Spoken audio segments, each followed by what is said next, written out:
الحمد لله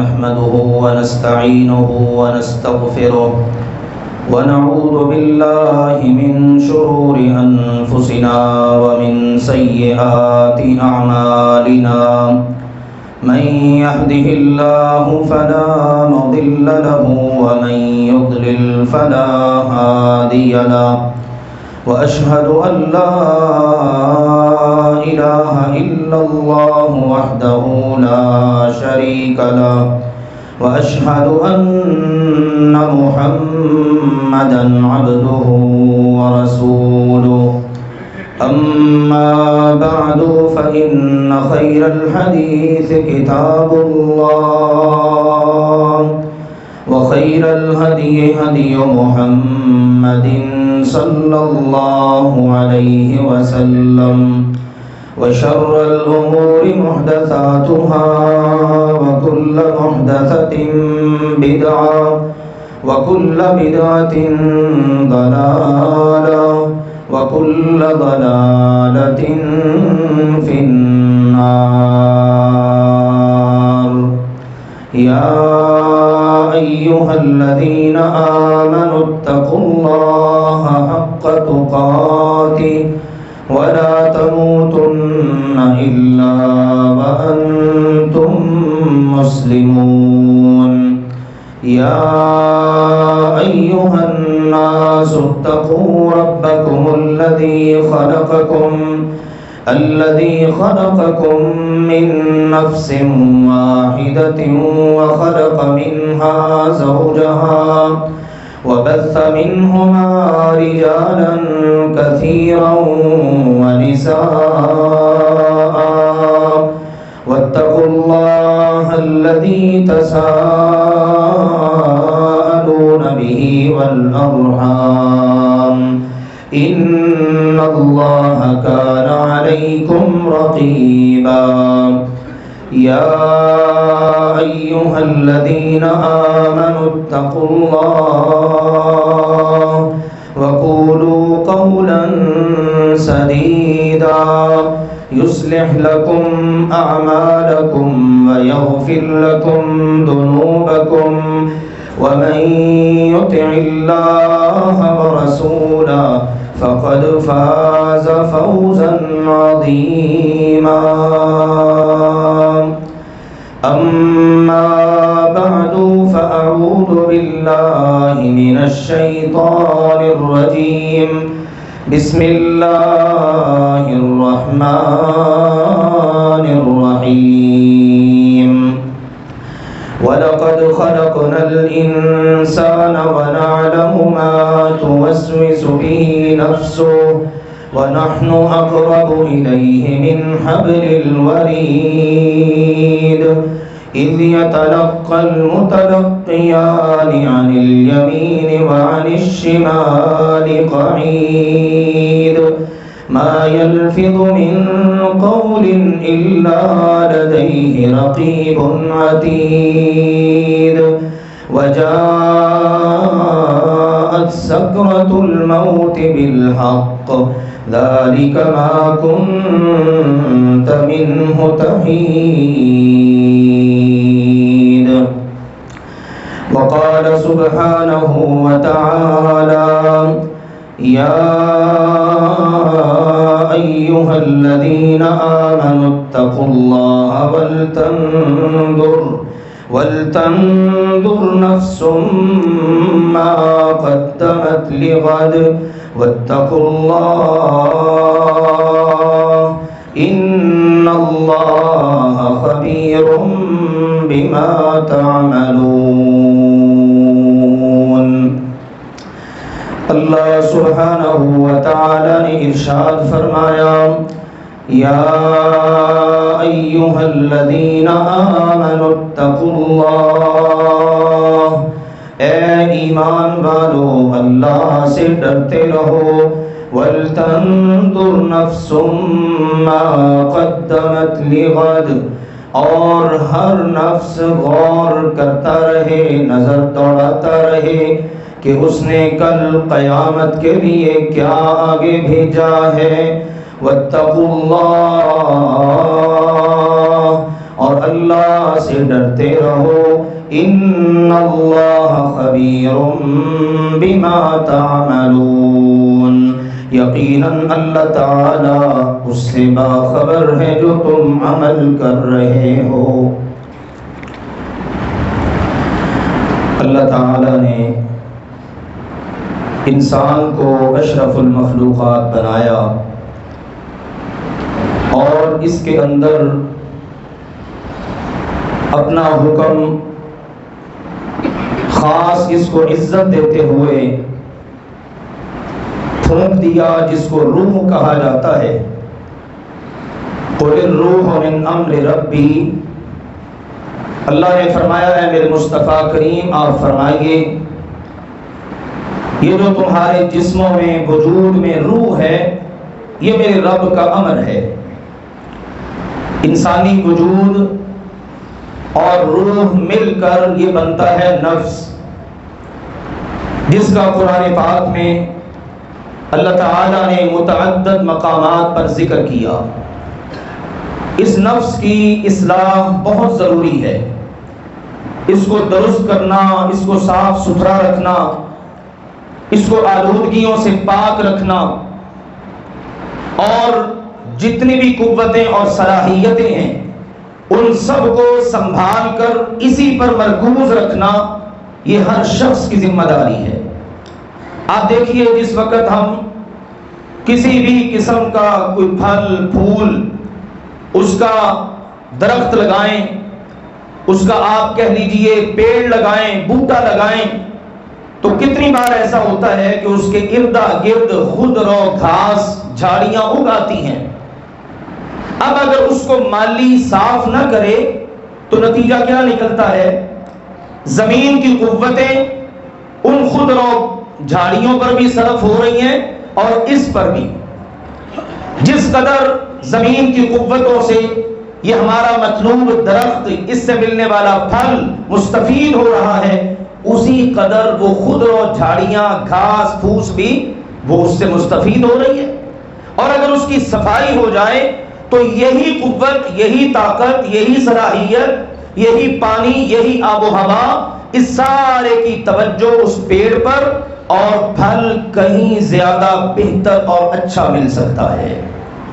بس یہ مثال ہے اس بات کے لیے، ہم انسان ہیں، ہمارا نفس ہے، اس کے ارد گرد بہت ساری خضرو گھاس جھاڑیاں یہ ہیں، ان کی اگر صفائی ہوتی چلی جائے تو ہمارا نفس بہتر سے بہتر ہوتا چلا جائے، حتیٰ کہ جس وقت اس کی کٹائی ہو اللہ نے اس کو اپنے پاس بلانا ہے، پھر اس کے لیے پیغام آئے یا ایتھا النفس المطمئنہ ارجعی الی ربک راضیۃ مرضیہ۔ اتنا جاندار نفس، اتنا خوبصورت اس کا پھل، اے نفس مطمئن آ چل اپنے رب کی طرف، اور تو اتنا قیمتی ہے، اتنا بہترین اور شاندار ہے، تو نے اپنے آپ کو ہر طرح کی غلاظتوں سے بچائے رکھا، اب تیری عظمت یہ ہے کہ تو رب سے راضی اور رب تجھ سے راضی۔ یہ ہر مسلمان کی خواہش ہے اس کو یہ مرتبہ اور مقام ملے، لیکن میرے عزیزو یاد رکھیے یہ مقام اسی کو مل سکتا ہے جو اس کے لیے کوشش کرے، محنت کرے، اپنے نفس کی حفاظت کرے، اپنے وجود کو سنبھالے اور اس کا تزکیہ کرے، اس کی اصلاح کرے، اس کی صفائی کا خیال رکھے، ارد گرد جو گناہوں کی، خواہشات کی اور بے شمار قسم کی جھاڑیاں ہیں، کانٹے ہیں، ہمیشہ ان کی صفائی کرتا رہے، تاکہ وہ ارد گرد جو قوتیں صرف ہونی ہے نا وہ اس اپنے وجود پر صرف ہو۔ آپ دیکھیے نا کتنے مسلمان ہیں، ہم خود غور کر لیں، ہم کسی دوسرے مسلمان کو دیکھتے ہیں، ہم اس پر بڑی توجہ رکھتے ہیں، یہ کدھر جا رہا ہے، کس سے مل رہا ہے، کیا گناہ کر رہا ہے، کیا اس سے غلطی ہو رہی ہے، ہم نے سارے کیمرے اس پر فٹ کر رکھے ہیں، ذرا سی لغزش ہو طوفان کھڑا کر دیتے ہیں۔ اب آپ ذرا سوچئے دوسرے اینگل سے، اگر یہی کیمرے ہم ان کا رخ بدل کر اپنی طرف کر لیں، میں کہاں کھڑا ہوں، مجھ سے کیا کوتاہی ہو رہی ہے، وہ قوت جو میں نے دوسرے پر صرف کرنی ہے سراسر گناہ، الا یہ کہ اس میں میں اس کی کوئی اصلاح کر سکوں، اور اگر میں پوری توجہ اپنے اوپر رکھوں تو وہ ساری قوتیں سمٹ سمٹا کر میں اپنے نفس کی اصلاح کروں، اپنے آپ کو بچاؤں، اپنے آپ پر توجہ دوں۔ اللہ قرآن پاک میں فرماتا ہے مسلمانوں، یا ایھا الذین آمنو، اے مسلمانوں ایمان والو، علیکم انفسکم، دوسروں کے پیچھے نہ پڑو، اپنے نفسوں پر غور کرو، اپنی اصلاح کرو، اپنے آپ کو صفائی ستھرائی کی طرف لے کر چلو، کیونکہ جب تم اپنے اوپر توجہ دو گے نا پھر لا یضرکم من ضل اذا اهتدیتم، جو گمراہ ہوگا نا وہ تمہارا کچھ بھی نقصان نہیں کر سکتا۔ اس لیے میرے عزیزوں بجائے اس کے کہ ہم خود رو جھاڑیاں، خود رو گھاس پھوس، خود بخود آنے والی چیزیں ان پر توجہ دینے کی بجائے ہم اپنے اوپر توجہ دیں، اپنے آپ کی اصلاح کریں۔ اسی لیے قرآن پاک نے نفس کی 3 قسمیں ذکر کی ہیں۔ قابل توجہ بات ہے، بڑی اہمیت کی حامل بات ہے، ہر بڑے کو، چھوٹے کو، مرد کو، عورت کو ان چیزوں کو ذہن نشین کر لینا چاہیے اور ان قرآنی آیات کے تناظر میں اپنے متعلق فیصلہ کر لینا چاہیے کہ میرا نفس کون سا ہے۔ بعض اہل علم نے فرمایا یہ نفس کی 3 قسمیں ہیں، اور بعض نے فرمایا یہ نفس کی مختلف حالات کے اندر 3 حالتیں ہیں۔ پہلی قسم اور حالت کیا ہے؟ نفس امارہ، امارہ امر سے ہے، حکم دینا، ایسا نفس جو آپ کو ابھارتا ہے گناہ پر، یہ گناہ کر لو، یہ خواہش ہے اس کو پورا کر لو، یہاں پر غصہ کرنے کو دل چاہتا ہے غصہ کرو، یہاں پر یہ کرنے کو کوئی امتیاز نہیں، حلال ہے کہ حرام، بلکہ اکثر و بیشتر یہ حرام کی طرف ہی آمادہ کرتا ہے۔ سیدنا یوسف علی نبینا وعلیہ الصلوۃ والسلام اللہ کے جلیل القدر پیغمبر ہیں، سبحان اللہ، کنویں میں پھینکے گئے، اللہ نے وہاں سے نکال کے مختلف امتحانات سے گزار کر مصر کے تخت پہ بٹھا دیا۔ درمیان میں ایک بڑا خوفناک واقعہ پیش آیا، اور وہ کیا تھا؟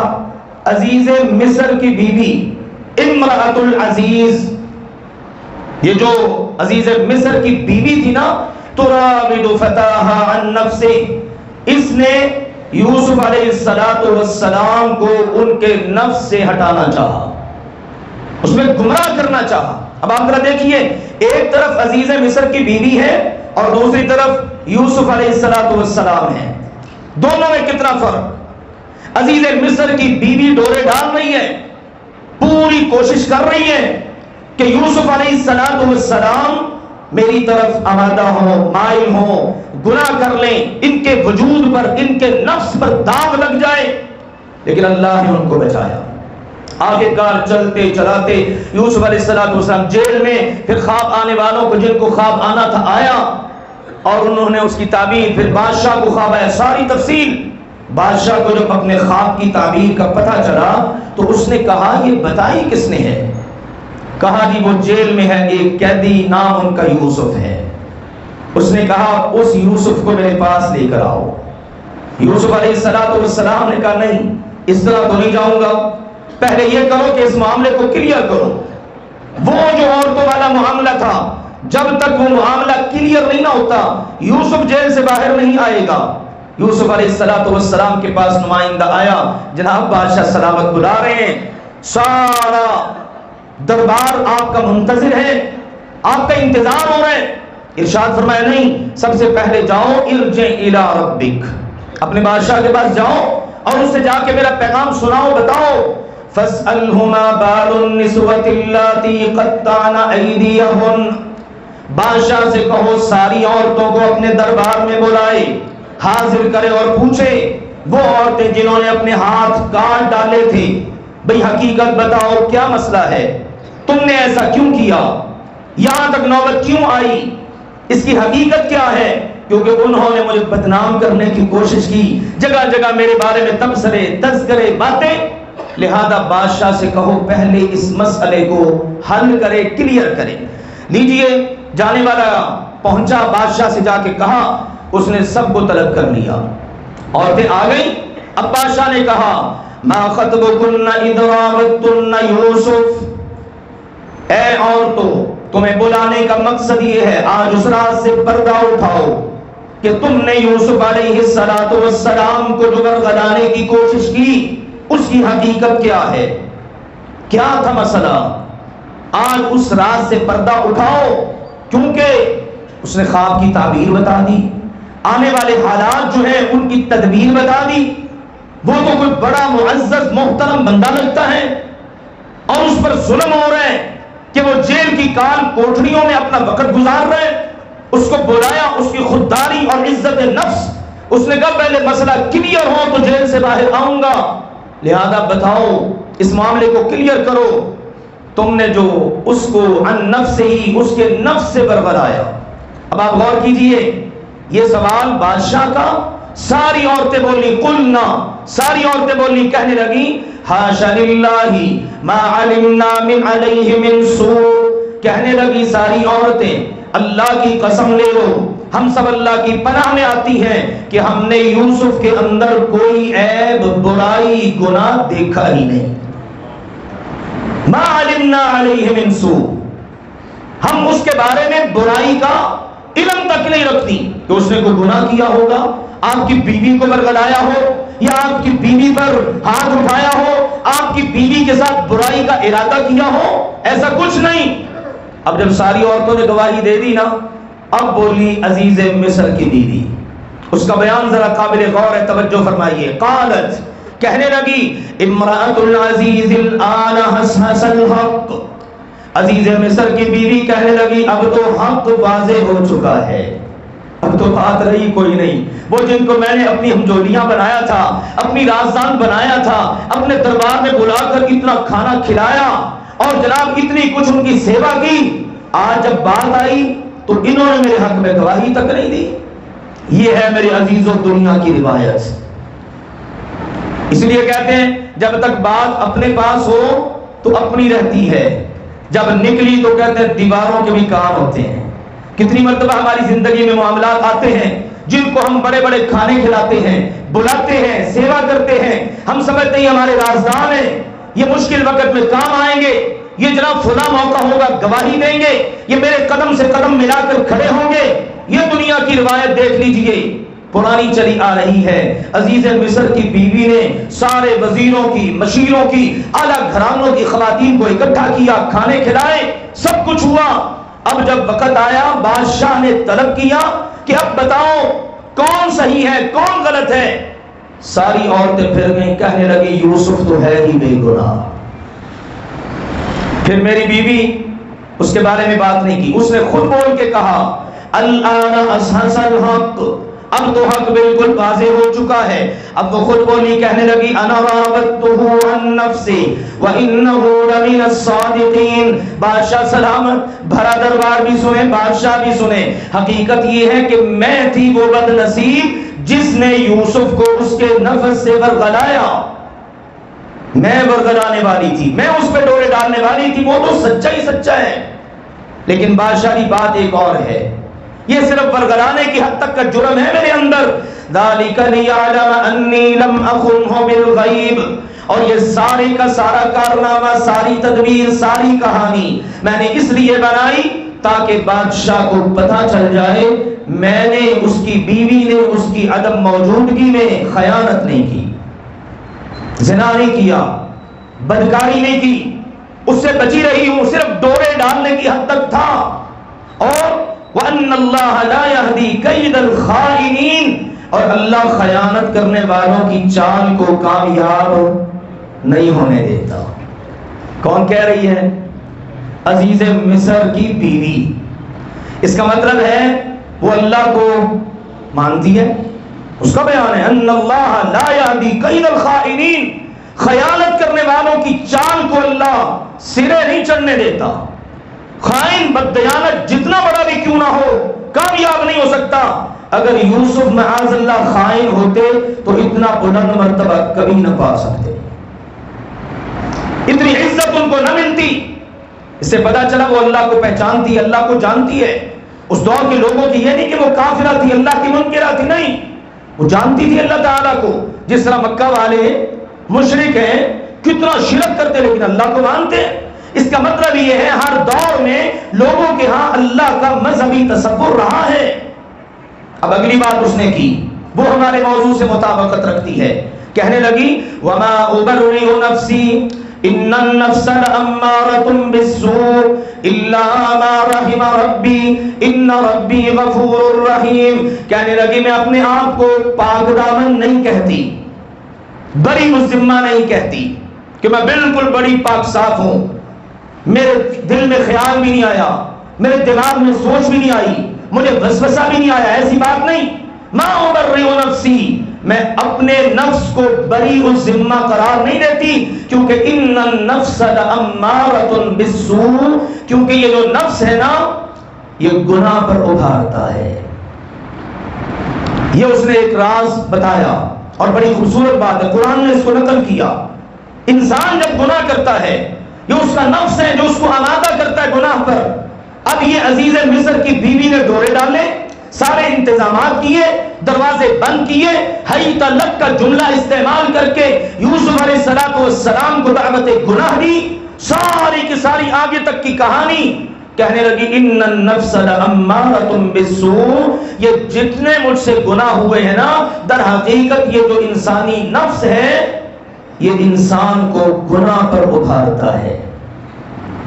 یہ برا نفس ہے، یہ نفس کی بدترین حالت ہے کہ نفس جو ہے انسان کو گناہ پر آمادہ کرے اور پھر گناہ کی اور نیکی کی تمیز ہی مٹ جائے، اثر تک نہ ہو۔ حدیث میں بھی آتا ہے منافق آدمی، نافرمان، گناہگار آدمی، اس پر گناہ کرنے کے بعد اثر ہی کوئی نہیں ہوتا، اس کو بس ایسے ہی لگتا ہے کہ جیسے ناک پر مکھی بیٹھی ہے اور اس کو اڑا دیا، بس یہ ہے اس کے نزدیک گناہ کی حیثیت۔ لیکن اگر انسان اپنی تربیت کر لے پھر اگلے مراحل میں منتقل ہو جاتا ہے، کہنے لگی ان النفس لامارۃ بالسوء، یہ جو نفس ہے انسان کو گناہ پر آمادہ کرتا ہے، ابھارتا ہے، یہ گناہ کر لے، یہ گناہ کر لے، الا من رحم ربی، بچتا وہی ہے جس پر رب کا رحم و کرم ہو۔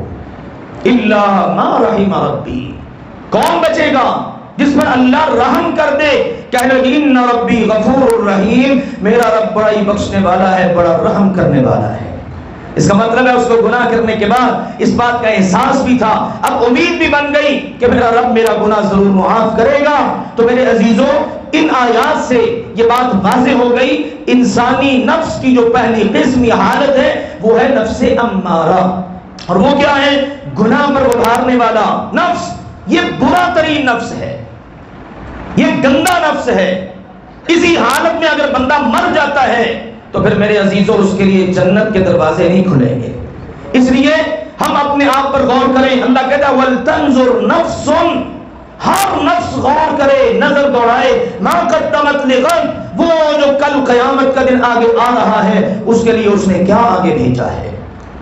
تو اس حالت سے نکلنا، اپنی تربیت کرنا، اپنے آپ کو اگلی حالت میں لے کر جانا، پھر اس کے بعد اس سے بھی اگلی حالت میں لے کر جانا، یہ ہمارا ٹارگٹ ہے، یہ ہمارا ٹاسک ہونا چاہیے، یہ ہمارا مقصد ہونا چاہیے۔ اور انسان اگر توجہ کرے، اپنی اصلاح کرے، تربیت کرے، تزکیہ کرے تو آخری جو سپرلیٹو ڈگری ہے نفس کی اس کو پا سکتا ہے، اور اگر اس کو پا لے پھر کامیابی ہی کامیابی۔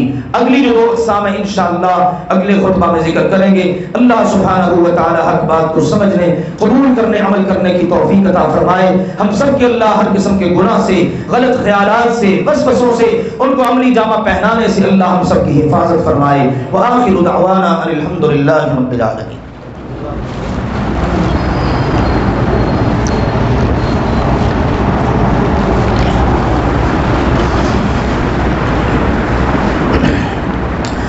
الحمد لله نحمده ونستعينه ونستغفره ونعوذ بالله من شرور أنفسنا ومن سيئات أعمالنا، من يهده الله فلا مضل له ومن يضلل فلا هادي له، وأشهد أن لا إله إلا الله وحده لا شريك له، وأشهد أن محمدا عبده ورسوله، أما بعد فإن خير الحديث كتاب الله، وخير الهدي هدي محمد صلى الله عليه وسلم، وشر الأمور محدثاتها وكل محدثة بدعة وكل بدعة ضلالة وكل ضلالة في النار اما بعد. پیارے بھائیوں اور محترم بزرگوں، پردے میں تشریف فرما اسلامی روحانی ماں اور بہنوں، 6 دن کے بعد جو 7واں دن ہے یہ جمعے کا دن ہے. نبی اکرم صلی اللہ علیہ وسلم نے اپنی احادیث میں وضاحت فرمائی 7 دنوں میں یہ بہترین دن ہے، سردار دن ہے، اور اس میں بالخصوص مسلمانوں کو تلقین ہے اللہ تعالیٰ کی عبادت کی طرف پوری طرح سے متوجہ رہیں. مختلف کرنے کے عمل ہیں، کثرت سے درود شریف پڑھنا، سورۃ الکہف پڑھنا، اسی طرح سے دعائیں کرنا، اس گھڑی کو تلاش کرنا جس گھڑی میں اللہ دعا کو قبول کرتا ہے، یہ اور اس جیسے دیگر عمل. پھر یہ ہے کہ یہ دن یہودیوں پر پیش کیا گیا، انہوں نے ہفتے کے دن کو لے لیا کہ نہیں جمعہ نہیں ہمیں چاہیے، اپنے اعمال سے اس بات کو ثابت کیا. عیسائیوں کے سامنے پیش ہوا، انہوں نے اتوار کو لے لیا. نبی اکرم صلی اللہ علیہ وسلم نے فرمایا ہمیں اللہ نے یہ گفٹ تحفہ دیا تو ہم نے اس کو قبول کر لیا.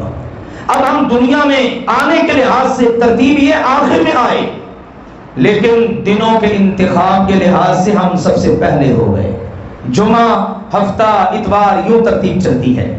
تو میرے عزیزوں یہ جمعے کا دن، اس میں بالخصوص جمعے کی ادائیگی کے لیے مساجد کے اندر حاضری.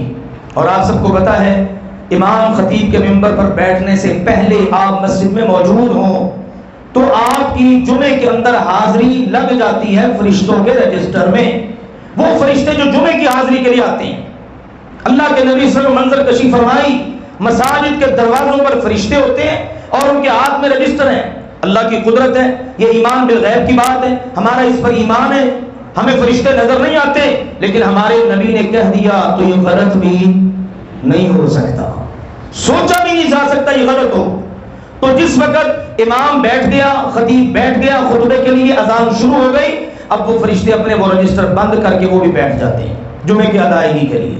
اب بعد میں آنے والوں کا نام اس رجسٹر میں درج نہیں ہوتا. میں نے کئی مرتبہ آپ کو یہ حدیث سنائی ہے. اس کے علاوہ بہت سارے فضائل و مناقب ہیں. کہنے کا مقصد یہ وذکر فإن الذکرى تنفع المؤمنین، قرآن کہتا ہے بار بار نصیحت کرتے رہو، یاد دہانی کرواتے رہو. یہ یاد دہانی ضائع نہیں جاتی، مومنوں کو فائدہ دیتی ہے. تو میرے عزیزوں ہمت کیا کریں، کوشش کیا کریں. میرا ٹارگٹ یہ ہے کہ انشاءاللہ تعالی 1:15 تک، یعنی 12:40 سے 1:15 تک، حالانکہ آج کے موضوع میں بھی بڑی طوالت تھی، بڑی کوشش کر کے اس کو سمیٹا ہے میں نے اللہ کی توفیق کے ساتھ. اور آپ دیکھ لیجئے میں نفس کی 3 صورتیں بیان کرنا چاہ رہا تھا، ایک کوئی ابھی بیان کیا ہے اور وقت ختم ہو گیا.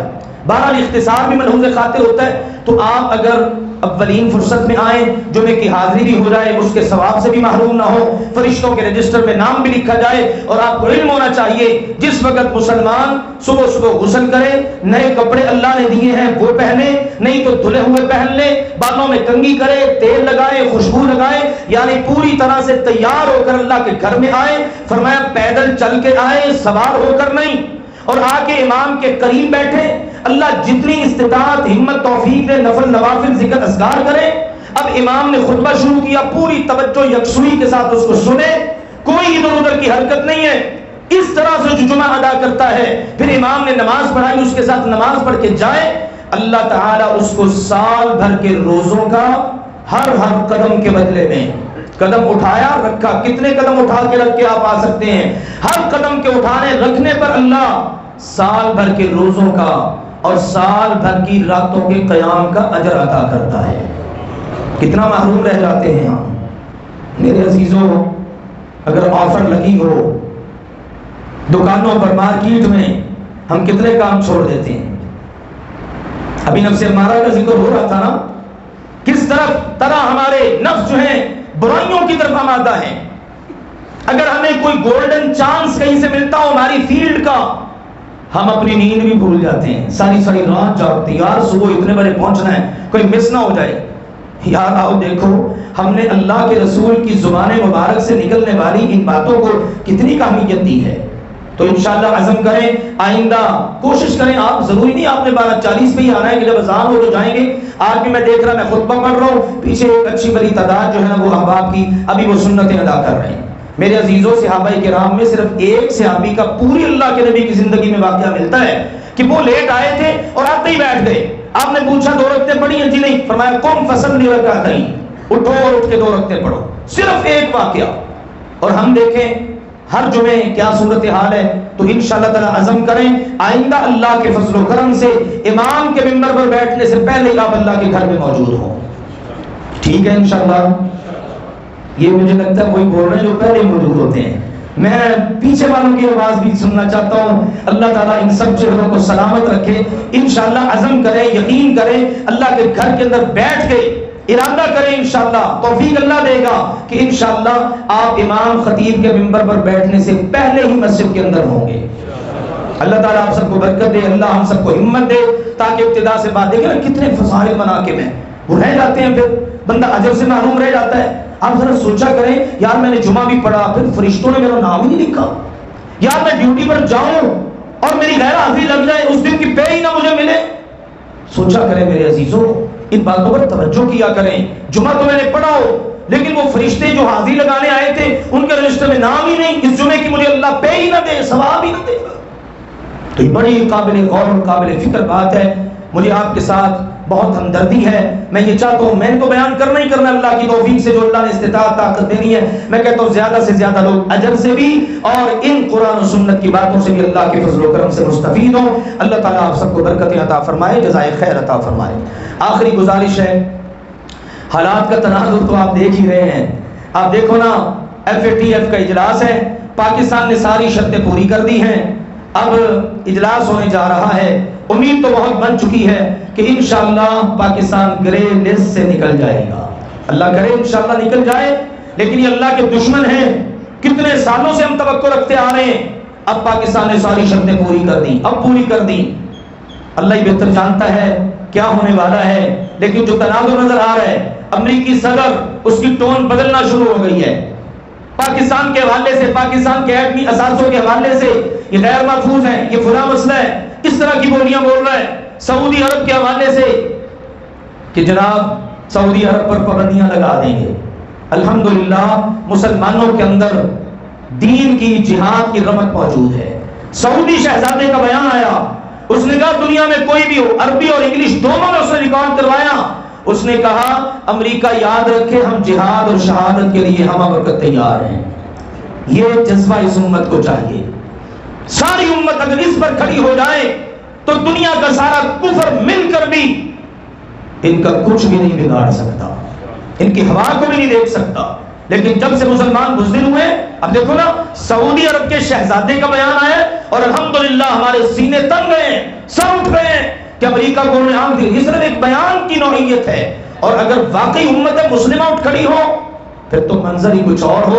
اللہ ہمارے تمام اسلامی ممالک کی حفاظت فرمائے، ہمارے وطن عزیز کی اللہ حفاظت فرمائے. اسی طرح اللہ سبحانہ و تعالی سعودی عرب کی حفاظت فرمائے، تمام اسلامی ممالک کی اللہ حفاظت فرمائے. ان کو باہم اتفاق و اتحاد عطا فرمائے. دشمن کے ہر قسم کے منصوبوں کو اللہ تعالی ناکام بنا دے. وطن عزیز کے اندر بھی اس بات کی ضرورت ہے عدل و انصاف ہو عدالتوں کے اندر.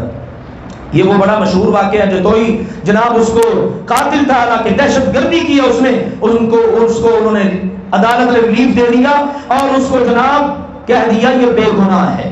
آج کل میڈیا پر بڑا آ رہا ہے، قتل بھی ثابت ہو گیا، دہشت گردی کی دفعات بھی لگی، سارا کچھ ہوا، سوشل میڈیا پر شور پڑا. اس وقت کے چیف جسٹس افتخار چودھری نے نوٹس لیا. لو آج 10 سال کے بعد اس مظلوم گھر کو یہ انصاف مل رہا ہے جن کی بیٹی کی شادی تھی، بھائی اپنی بیٹی کو تیار کروا کے وہ لے کے آ رہا ہے اور راستے میں بدبختوں نے اس کے بھائی کو قتل کر دیا. یہاں پر یہ ہے. اور سعودی عرب کے اندر کیا ہے، ایک شہزادہ ہے اپنے دوستوں کے ساتھ کھیل رہا ہے، ایک دوست کے ساتھ انبن ہوئی، اس نے اپنے دوست کو قتل کر دیا. عدالت کے اندر کیس چلا، بڑی بڑی آفرز کی شہزادوں نے، شاہی خاندان نے دیت لے لو، ان کا نہیں، ہمیں قصاص چاہیے. سلام ہے سعودی عرب کی عدالتوں کو اور نظام کو، انہوں نے اس شہزادے کو پھانسی دی. اور دیکھ لو آج بھی وہاں پر الحمدللہ کوئی کسی کی طرف آنکھ اٹھا کے دیکھ نہیں سکتا. اور وہاں کے شاہ نے کہا میرا اپنا گھرانہ، میرا خاندان، میرے گھر کے افراد اور میری رعایا سب قانون کی نظر میں برابر ہیں. یہ ہوتا ہے جب قانون، تو پھر اللہ امن دیتا ہے، اللہ کے وعدے ہیں. تو اس ملک کے اندر اس قسم کی اصلاحات کی بھی ضرورت ہے. قانون صرف کہنے کی حد تک نہیں، یا بڑوں کے لیے قانون اور عوام کے لیے اور چھوٹوں کے لیے اور، پھر اس ملک کے اندر امن نہیں آتا۔ آئیے ہم بھی کچھ اپنی فکر کریں، اللہ اس ملک کو صالح قیادت عطا فرمائے۔ آخری گزارش ہے، پچھلے جمعے بھی میں نے اور اس سے پہلے بھی توجہ دلائی تھی، ہمارے ملک کے بے شمار المیے ہیں، یہ بھی ایک المیہ ہی ہے کہ وابدہ ایمان نہیں ہے۔ ابھی یہ پچھلے مہینے ہمارا اس ادارے کا بل آیا تھا تقریباً 4.5 لاکھ روپیہ، وہ ادا نہیں ہو سکا۔ اس کے بعد وہ بھی لگ کے اس بار آیا ہے تو تقریباً 7.5 لاکھ، 7,42,000 دیگر جو بلز ہیں وہ ڈال ڈول کے تقریباً 8 لاکھ کے برابر ہو جاتا ہے۔ میں نے کچھ آپ کو توجہ دلائی، ایک بھائی نے مجھے میسج کیا، اس نے جب بل کو پڑھا نا تو کہنے لگا، اس نے میسج کیا، کہتا ہے heavy beach, heavy tariff, heavy rate and heavy billing. میں نے کہا یار یہ تو نے اتنے سارے ہیوی اکٹھے کر دی، کیا چکر ہے؟ اس نے مجھے میسج کیا، کہتے ہیں یہ جو آپ کے بل کے اندر انہوں نے ٹیرف اور بیچ لگائے نا، بلنگ ہوئی ہے، یہ مسجد کی نہیں ہوئی، نہ یہ گھر کی ہوئی ہے، نہ ہی یہ کسی کمرشل جگہ دکان کی ہوئی ہے۔ کہتا انہوں نے وہ ریٹ لگائے ہیں جو انڈسٹریوں کے بھی اوپر کے ہیں۔ کس کو؟ مسجد کو، جہاں پر لوگ عبادت کر رہے ہیں۔ اب ہمیں تو یہ وابڈا والوں کی اصلاح، وہ بھائی وابڈا کے اندر ہے، اس نے جب پڑھا تو اس نے اس کے بعد بھی میسج کی، میں نے یار اس مسئلے کو تو حل کرنا چاہیے۔ کہتا کتنا ظلم ہے حافظ صاحب، یہ عبادت گاہ ہے اور اس عبادت گاہ کے لیے وہ لگا کیا رہے ہیں ٹیرف اور بلنگ، وہ جو انڈسٹری سے بھی اوپر کا ہے۔ اب اندازہ کر لیجئے یہ حالت ہے۔ آپ کو پتا ہے کہ پہلے الحمدللہ بلز تھے، وہ میٹر لگے ہوئے تھے، ہم پے کرتے تھے، پھر یہ جناب رمضان آیا، رمضان کے اندر پہنچا، لوڈ آخری اشر میں پڑ جاتا، آ گئے جی تم جناب لگواؤ ٹرانسفارمر، ہم نے کھڑے پاؤں ٹرانسفارمر لگوایا اور اس کے بعد یہ سارے کا سارا سلسلہ۔ بہرحال یہ صورتحال بتانے کا مقصد یہ ہے، آپ جمعہ پڑھنے والے احباب میں سے اس حوالے سے کوئی اللہ کے گھر کے لیے کوئی بھائی اگر اس معاملے کو سدھروا دے تو انشاءاللہ ہمیشہ کا اس کا صدقہ جاریہ ہے، تاکہ لیول پر آ جائے۔ چلو یار عبادت گاہ کو تم کوئی ریلیف نہیں دے سکتے تو کم از کم چلو جو عام عمومی چلتا ہے وہی دے دو، تاکہ بلا وجہ کا آپ اندازہ کریں نا، یہ ساری اتنی ہیوی چیزیں یہ ڈالی ہوئی ہیں کہ انڈسٹری نیچے رہ گئی ہے اور عبادت گاہ کو اس سے اوپر کا بل ڈال دیا گیا ہے۔ ظلم نہیں تو اور کیا ہے۔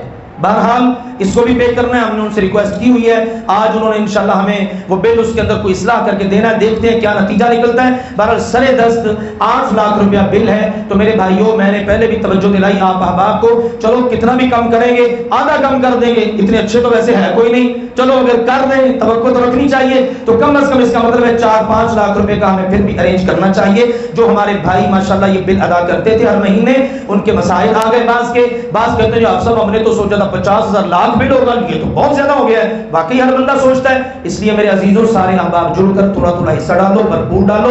میں نے پچھلے جمعے بھی توجہ دلائی تھی، لیکن آپ کو سچ بتاؤں میں شرمندگی کی وجہ سے اس وقت بتا نہیں پا رہا کہ پچھلے جمعے کتنے پیسے ہوئے ہیں، نہ ہی بتاؤں تو اچھا ہے۔ تو آپ احباب سے یہ توقع نہیں ہے، ماشاءاللہ آپ تو اللہ کے گھروں کے لیے بہت آگے بڑھنے والے ہیں، پھر آپ کو تصور نہیں، یہ لائٹیں جلتی ہیں، پنکھے جلتے ہیں، صبح سے شام تک بچے قرآن پڑھ رہے ہیں، ماشاءاللہ روزانہ کی بنیاد پر 200-250 افراد 5 نمازیں ادا کرتے ہیں، پھر دوسرے حصے میں بچیاں ہیں، جمعے ہو رہے ہیں، کتنا ثواب ہم کما سکتے ہیں۔ تو اس لیے انشاءاللہ اگر ہر میرا بھائی دوسرے حصے میں تشریف فرما، ہر ماں بہن صرف 1,000 روپیہ بھی انشاءاللہ وہ ادا کرے نا تو انشاءاللہ ہم بہت قریب لگ سکتے ہیں۔ اللہ تعالیٰ آپ سب کو برکتیں عطا فرمائے، جزائے خیر دے۔ وآخر دعوانا الحمدللہ۔